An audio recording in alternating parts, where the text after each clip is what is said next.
मित्रांनो, जाळी खेचण्यासाठी आम्ही सुरुवात केलेली आहे आणि ही जाळी आम्ही कोळंबी मासेमारीसाठी लावली होती. म्हणजे समुद्राच्या एकदम तळाशी ही जाळी लावली होती. आणि आजचं वातावरणसुद्धा पावसाळी वातावरण आहे. पाऊससुद्धा पडत आहे आणि वारासुद्धा भरपूर आहे. जाळी खेचून झाल्यानंतर शेवटच्या भागामध्ये आपल्याला कोळंबी आलेली आहे आणि ती उचलण्यासाठी सिमोन क्रॅनचा वापर करत आहे. मासली जर हातावरती उचलण्यापेक्षा जरा जास्त असेल तर आम्ही बोटीचा क्रॅन वापरतो. याने मासली उचलण्यासाठी खूप मदत होते.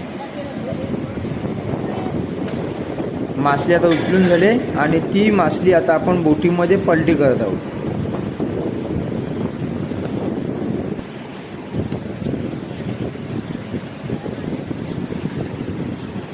हा बले आहे, सिल्वर फिश. मासलीमध्ये येणारे बल्ले आणि पापलेट आपण वेगळे करतो डिझेल भरण्यासाठी.